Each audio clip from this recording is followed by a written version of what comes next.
ఒకే కుటుంబంలో 9 మంది సంతానం. ఈ 9 మంది సంతానంలో చివరి సంతానం తర్వాత తల్లి చనిపోయింది. ఆ తర్వాత ఆ కుటుంబ పరిస్థితి అగమ్యగోచరం. ఈ తరుణంలో ఆ పెద్ద కూతురు తండ్రికి పెళ్లి చేసింది. పెళ్లి చేసినటువంటి రెండవ భార్య కూడా చనిపోయింది. మళ్ళీ ఇంకొక బేబీ యాడ్ అయింది. వీళ్ళందరినీ కూడా పెంచి పోషిస్తూ చదివిస్తూ ప్రయోజకులుగా తయారు చేయడానికి ఎన్ని ప్రయాసాలు పడ్డారో తెలుసు కదా. ఎవరైనా సరే మనం ఈ రోజుల్లో ఇద్దరు పిల్లల్ని చదివించాలంటే ఎన్నో ప్రయాసాలు పడుతున్నటువంటి పరిస్థితులు అయితే కనిపిస్తున్నాయి. అలాంటిది మొత్తం 8 మంది పిల్లల్ని చదివించడం అంటే అంత ఆశామాష కాదు. వాళ్ళందరినీ చూసి పెద్ద చేసి వాళ్ళ పెళ్ళిళ్ళు పేరెంటకాలు అన్నీ చేయడం అనేది కూడా చాలా గొప్ప విషయం. అలాంటిది ఇంత అందరికీ సాయం చేసి అందరినీ మంచిగా చూసినటువంటి వ్యక్తి ఈరోజు వృద్ధాశ్రమంలో ఉన్నారంటే మీరు నమ్ముతారా? అసలు ఏం జరుగుతుంది ఈ సమాజం ఎటువైపు పోతుంది? ఇటువంటి స్టోరీలు వినాలంటే చాలా ఇబ్బందిగా అనిపిస్తూ ఉంటుంది అసలు ఏం జరుగుతుందని. కానీ మీకు ఇప్పుడు చెప్పబోయే స్టోరీలో గేదెల అప్పల సూరం అయితే ఆ యొక్క హృదయ విదారకమైనటువంటి గాథ అయితే మనతో పాటు పంచుకుంటున్నారు. అది ఆవిడ మాటలోనే అసలు ఏం జరిగింది ఏంటంటే ఆవిడ మాటలోనే తెలుసుకునే ప్రయత్నం చేద్దాం. అమ్మ చెప్పండి, మీరు టీచర్గా చేసేమంటున్నారు. ఇప్పుడు చూస్తూ ఉంటే గవర్నమెంట్ టీచర్గా అన్నారు. ఇప్పుడు 9 మంది సంతానం, వీళ్ళందరినీ ఏ విధంగా తీసుకుని వెళ్ళారు? ఏంటి తండ్రికి కూడా పెళ్లి చేసామన్నారు. అసలు ఎలా ఇదంతా? నేనేమి గొప్ప చెప్పడం లేదు, అబద్ధం చెప్పడం లేదు. మా ఊరెళ్ళి ఎవరిని అడిగినా చెప్తారు నా గురించి చెప్పమంటే. అలాగే పిల్లలందరికీ చదివించి తర్వాతనేమో వాళ్ళకి ఉద్యోగాలు వేయించి నానా బాధలు పడి తర్వాతనేమో ఒక ఆవిడకేమో మొగుడు చచ్చిపోయాడు. ముగ్గురు ఆడపిల్లల తర్వాత వాళ్ళ ఆయన చచ్చిపోయాడు. ఆవిడకేమో ఉద్యోగం రాలేదు. ఆవిడకేమో ఆ రోజుల్లో పెద్ద చదువు చదివించలేకపోయాను. అప్పుడు ఆ పిల్లకు కూడా చదివిస్తూ పరీక్షలు రాయిస్తూ ఆ భర్త ఉద్యోగం తెప్పించడానికి చాలా దూరం వెళ్ళిపోతే అక్కడ వరకు తీసుకెళ్ళి ఆ పిల్లకి ఆ ఊరిలో జాయిన్ చేసి అక్కడ అన్ని సదుపాయాలు పెట్టించి మళ్ళీ మా ఊరు వచ్చేసాను. అది అంటే మొత్తం మీరు ఎంతమంది సంతానం? 9 మంది అన్నారు. 9 మందిలో మీరు పెద్దవారు అన్నారు. మీ తర్వాత వాళ్ళని ఏ విధంగా పెంచి పోషించారు? తర్వాత వాళ్ళని చివరి వరకు ఎలా పోషించారు? తల్లి ఏ దశలో కదా నాన్న ఉన్నారు. నాన్న సంపాదించి తెస్తున్నారు. మేము వండుకొని వడ్డించుకొని పిల్లలకేమో స్కూల్కి పంపించి వాళ్ళు సరిగ్గా చదువుతున్నారో లేదో, స్కూల్కి వెళ్తున్నారో లేదో అన్నీ చేసి యుక్త వయసు వచ్చిన తర్వాత వాళ్ళ సంబంధాలు చూసి మా నాన్న నేను కలిపి పెళ్ళిళ్ళు చేసామన్నమాట. ఆ పెళ్ళిళ్ళు చేస్తే ఆ పెళ్ళిళ్ళలో ఇద్దరికి ఈ పిల్ల ఉద్యోగస్తురాలే, పిల్లడు ఉద్యోగస్తుడే, అలాంటి వాళ్ళకే ఇచ్చాను. ఇవ్వడంతో ఇద్దరు ఉద్యోగస్తులు కాబట్టి ఏం పర్వాలేదు, బాగున్నారు. వాళ్ళ పిల్లలు ఇప్పుడు అమెరికాలో ఉన్నారు చాలామంది. అంటే జనరల్గా తండ్రికే పెళ్లి చేయడం అనేది కూతురు ఒక తండ్రికి పెళ్లి చేయడం అంటే ఈ రోజుల్లో చాలా ఇంటలెక్చువల్గా ఆలోచిస్తే తప్పకుండా అటువంటి వాళ్ళు ఎక్కడ దొరకరు. కానీ ఆ రోజుల్లోనే మీరు తండ్రికి పెళ్లి చేశారని చెప్తున్నారు. అది మీకు ఎలా ఆలోచన వచ్చింది? నాకు రాలేదు, మా మేనత్త కూతురు ఆవిడ. మా మేనత్త కదా, ఒరే తమ్ముడు నీకేమో మరి ఈ పిల్లలందరూ వెళ్ళిపోతారు, నీ కాలు కింద చేయి కింద ఎవడవుతారా, నీ కొడుకు అయిపోతాడు ఎట్రా, నా కూతురు ఉంది కాబట్టి మనం చూసుకుందాం, నీకు పెళ్లి చేస్తానరా అంటే, మరి తండ్రి పెళ్లి చేయడానికి ఎవరు వెళ్తారు, ఎవరున్నారు? అప్పుడు అక్కడికి వెళ్ళాను అనమాట వాళ్ళ దగ్గరికి. పెళ్ళి చూడకూడదంటే వేరే ఇంట్లో కూర్చొని ఆ పెళ్ళి అయిపోయిన తర్వాత మళ్ళీ ఇద్దరిని తీసుకొని మా ఊరు వచ్చేసాం. అంటే తండ్రి పెళ్ళి కూతురు చూడకూడదట, అటువంటి ఆచారం ఏమన్నా ఉందట. మరి నాకు తెలియదు వాళ్ళు చెప్పడం. ఎవరిది? మాది నర్సనపేటే. నర్సనపేటే. ఇప్పుడు సెకండ్ మ్యారేజ్ ఏ ఊరు అమ్మని చేశారు? తులగాం అని హిరమండలం దగ్గర. మేనత్త కూతురే. ఇప్పుడు మరి మీరు అంతేకాదు, మీ జీవనం ఎలా సాగింది? అప్పటి నుంచి కూడా మీ తండ్రి చనిపోయిన తర్వాత కావచ్చు, మీ తల్లి చనిపోయిన తర్వాత కావచ్చు, మీ తండ్రికి సెకండ్ మ్యారేజ్ జరిగిన తర్వాత కావచ్చు, మీ జీవనం ఎలా సాగింది? మీరు టీచర్గా అని చెప్తున్నారు. ఏ వయసులో మీరు టీచర్గా జాయిన్ అయ్యారు? ఆ తర్వాత ఎలా జరిగింది అంతా? టీచర్ అంటే 35 ఏళ్ళు దాటిన తర్వాత టీచర్గా వెళ్ళాను. అప్పట్లోనేమో నేను ఇదే అనమాట, బిఏ చదివాను. ఆ తర్వాతనేమో ప్రొద్దుటూరు వెళ్ళి అక్కడ ట్రైనింగ్ అయ్యి తర్వాత లైట్లు పెట్టుకొని ఎంఏ చేసి తర్వాత పండిట్ ట్రైనింగ్ సంపాదించాను. అప్పుడు గ్రేడ్ 2 పోస్ట్ గ్రేడ్ 2, కానీ గ్రేడ్ 2 గ్రేడ్ 1 నేనే బత్తిలి ఇక్కడ ఉంది కదా మన శ్రీకాకుళం జిల్లాలోనే బత్తిలి అని ఉంది, రిటైర్మెంట్ అక్కడే. కుటుంబం ఎలా నడిపించారు?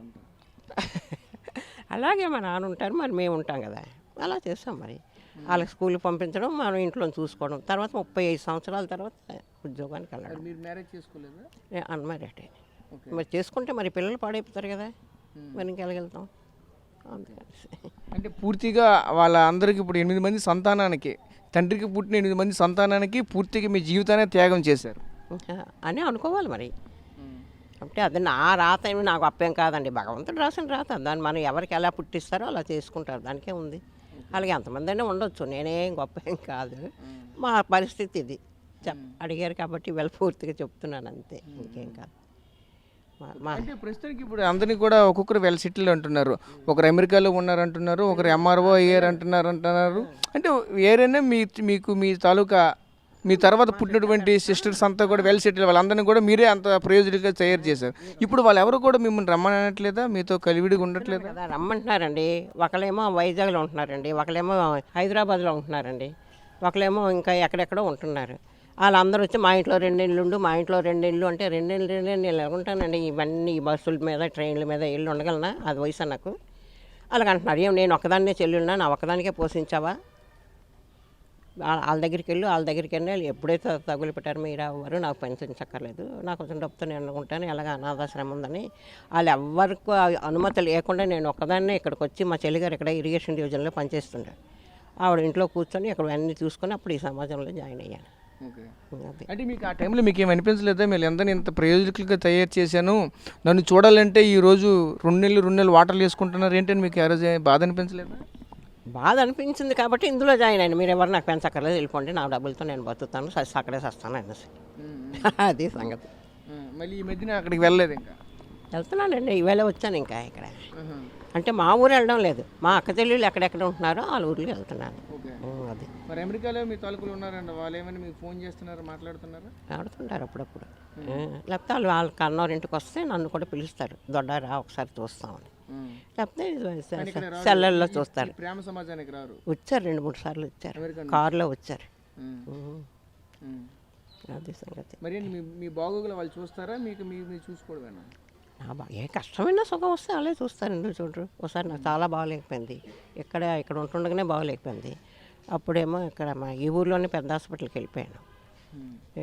ఏదైతే ఏదో హాస్పిటల్ అండి అది, అక్కడ ఉండిపోయాను. ప్రైవేట్ హాస్పిటల్ కాదండి, మహారాజ్ కాదు, డబ్బులు పెట్టిందే తిరుమలలో ఉండిపోయాను. ఆ తిరుమలలో ఉండిపోయిన తర్వాత 79,000 ఖర్చు అయింది. నేను కూడబెట్టిన డబ్బులన్నీ ఖర్చు పెట్టి వాళ్ళు ఎవరికి పెట్టనివ్వకుండా నేనే పెట్టుకున్నాను. ఇక్కడ 5 నెలలు ఖాళీ చేసి వెళ్ళిపోయాను, మళ్ళీ వచ్చి జాయిన్ అయిపోయాను. మీ వయసు ఎంత? చెప్పాను కదా ఇప్పుడు 82 అని. 82. అదే మరి 82 ఇయర్స్లో ఇప్పుడు మన తనైన వాళ్ళు ఎవరు లేరు ఇక్కడ. చూస్తూ ఉంటే అందరి మధ్య అందరూ వృద్ధులే, వీళ్ళందరిలో చూసుకుంటే వెల్ ఎడ్యుకేటెడ్గా మీరే ఉన్నారు, ఎందుకంటే వాళ్ళ టీచర్గా రిటైర్ అయ్యి ఉన్నారు. మీకు ఎలా వీళ్ళందరినీ కూడా అందరితో పాటు ఉంటుంది, మీకు ఎలా అనిపిస్తుంది ఇక్కడ? అదంతా నాకు అనవసరం, నా బతుకదో నేను చూసుకోవడం అంతే. ఇక అదేమైనా తగులు తంటాలంటే ఇల్లైనా వస్తుంది కదా, తగులు అలాగే వస్తే మళ్ళీ అప్పుడే కలిసిపోతాం. మరి ఎలాగో జీవితాన్ని గడపాలి అంతే కదా. మరి అది ఇంకెక్కడికి వెళ్ళిపోతాం? ఆ ఊర్లో 2 నెలలు, ఈ ఊర్లో 2 నెలలు అలా ఉండగలమా? ఉండలేం కదా. ఇంకా అంత వయసా ఈ బస్సులు ట్రైన్లు తర్వాత విమానాలు ఎక్కగలమా? అందుకనేసి ఉండడానికి కారణం ఇక్కడ, అందుకు అందుబాటులో ఉంది కాబట్టి. తండ్రి చనిపోయిన తర్వాత జీవితం ఏ విధంగా సాగింది? తండ్రి చచ్చిపోయిన తర్వాత పర్వాలేదండి, అలాగే మా తమ్ముడిని కూడా చదివించి అన్నీ చేసి అలా చేసాం. మరి మీ తమ్ముళ్ళు ఇప్పుడు మిమ్మల్ని పట్టించుకోలేదా? వాడు చచ్చిపోయాడు, మొన్న చచ్చిపోయాడు. అంతకుముందు మిమ్మల్ని పట్టించుకోలేదా? పట్టించుకున్నాడంటే ఆడపిల్ల మాట ఏంటంటాడు కానీ మన మాట వింటాడేంటి. అది అంటే మీరు 1999లో రిటైర్ అయ్యారన్నారు. 1999 రిటైర్ సుమారుగా చూసుకుంటే ఇప్పటికి అప్పుడంతా ఉద్యోగం చేయలేదు, ఉద్యోగం మొన్న జాయిన్ అయ్యాను అన్నమాట. అంతే, ఉద్యోగం తర్వాత ఇక్కడ కూడా అదనమాట. అనుకోకుండా అక్కడేమో సర్టిఫికెట్లు చూపిస్తే తర్వాతనేమో ఎవరో పెద్ద పెద్దలను పట్టుకుంటే వాళ్ళందరూ సర్టిఫికెట్లు చూపిస్తే వాళ్ళేమో ఉద్యోగంలో వేయించారు. అది కదా. సో చూసాం కదా, ఇప్పుడు మనం చూస్తున్నటువంటి ఈ యొక్క బామ్మ కథ అయితే చాలా విచిత్రంగా కనిపిస్తూ ఉంటుంది. ఎందుకంటే సుమారుగా చూసుకుంటే 9 మంది సంతానం, ఒకే కుటుంబం. ఈ కుటుంబంలో 9 మంది సంతానాన్ని కూడా ఒక్క ఆవిడే వీళ్ళందరినీ కూడా పెంచి ప్రయోజకులు చేసి పెద్దవాళ్ళు చేసి ఉన్నతంగా సెటిల్ చేశారు. వాళ్ళు కూడా కొంతమంది వాళ్ళ పిల్లలు కూడా ఈరోజు అమెరికాలో ఉన్నారు, కొంతమంది వెల్ సెటిల్డ్, అంతా కూడా వెల్ ఎడ్యుకేటెడ్స్. అదేవిధంగా ప్రతి ఒక్కరు కూడా ఉద్యోగస్తులు. చూసుకుంటే గవర్నమెంట్ ఎంప్లాయీలు, ఒకళ్ళు ఎంఆర్ఓగా ఉన్నారు, కొంతమంది ఇరిగేషన్ డిపార్ట్మెంట్లో ఉన్నారు. ఇలా ప్రతి ఒక్కరు కూడా ఒక్కొక్క శాఖలో పనిచేస్తున్నప్పటికీ కూడా అంతా కూడా గవర్నమెంట్ ఉద్యోగాలే మళ్ళీ చెప్తున్నారు. అంటే చూస్తూ ఉంటే అందరూ కూడా గవర్నమెంట్ ఉద్యోగాల్లో ఉన్నప్పటికీ కూడా ఈవిడ కూడా గవర్నమెంట్ ఉద్యోగస్తురాలే. కానీ ఈరోజు ఈ ప్రేమ సమాజం వీళ్ళందరినీ కూడా హక్కుని చేర్చుకునే పరిస్థితి కనిపిస్తూ ఉన్నది. ఎందుకంటే వీళ్ళందరినీ కూడా కాదని ఇక ప్రేమ సమాజాన్ని ఎంచుకున్నటువంటి పరిస్థితి కనిపిస్తూ ఉన్నది. ఇటువంటి వృద్ధాశ్రమానికి రావడానికి దోహదం చేసినటువంటి అంశాలు కూడా మనం ఇప్పుడు తెలుసుకున్నాం. ఎందుకంటే ఒకటే చెప్తున్నారు, ఎంతమంది ఉన్నప్పటికీ ఎంతమంది మన ప్రయోజకులు చేసినప్పటికీ కూడా ఎవరు కూడా స్ఫూర్తిగా మనైతే పట్టించుకునే వాళ్ళు ఎవరూ లేరు. లాస్ట్కి ఇటువంటి వృద్ధాశ్రమాల్లో మాకైతే దిక్కు అంటూ కూడా ఆవిడ విలపిస్తున్నటువంటి పరిస్థితి మనకు కనిపిస్తూ ఉన్నాయి. కెమెరా పర్సన్ నాయుడుతో రాజేష్, ఆర్టీవీ, విజయనగరం నుంచి. చరిత్ర సృష్టించినోడు ఇప్పుడు ఆ చరిత్రని తిరగరాయబోతున్నాడు. అబద్ధాల గోడల్ని బద్దల కొట్టి నిజాలను రాగా మీ ముందుంచబోతున్నాడు. నిజమైన వార్తల కోసం వెంటనే డౌన్లోడ్ చేసుకోండి రా యాప్ని.